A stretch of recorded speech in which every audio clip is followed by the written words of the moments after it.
Do you enjoy being Ürügh? Enjoy? She was taken aback by the question. Almost half a lifetime ago she had accepted that she must be Ürügh. She had thrown herself entirely into the tasks and politics of the position. Enjoyment had not been a feature she'd considered. After a moment of consideration she replied with, "It is what I do."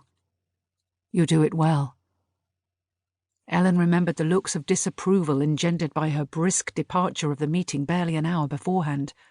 She knew that Pedro, Mutha, and probably Lian Chithra would have spent some time making excuses for her abruptness.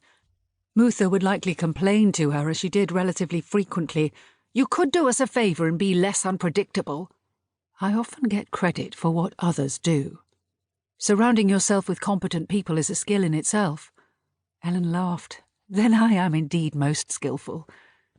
Harking back to the discussion we've just had, though, a more realistic assessment is, I think, that people turn to such as myself when they're tired of turmoil.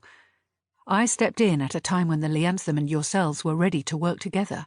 Although I get credit for a lot, what happened in my grandfather's time and even in my father's time laid the groundwork for what we've been able to achieve. Riddell's period could have undone a lot of the good wrought by previous rulers, but it seems there was sufficient momentum for us to build on. Ellen offered the guildmaster berries and took a handful herself. For some time they sat in silence, Ellen's thoughts replaying the discussion concerning history at the meeting between the guildmasters and the Lianthum.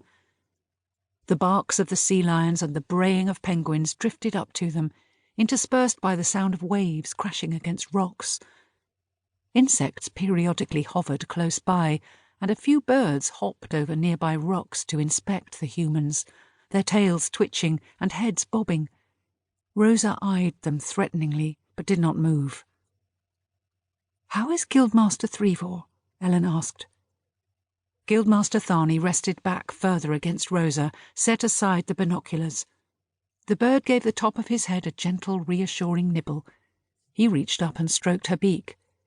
"His chief acolyte, Sithel, asked to meet Eusthin, August, and myself in secret some weeks ago. He told us that he feared his guildmaster would either lose her memories or die before she'd imparted all her knowledge. For years I've been trying to find information about why web cleaners have a different status to the rest of Crystal Maker society. The Guild of Memory consistently reinforces the message that web cleaners are the link to the making of the Virigen. Yet there is no clue about this in either the telling or the tapestries, and Mistress Elthan tells me she doesn't know what the link might be. I suspect that Guildmaster Threvor knows, but is silent on the matter.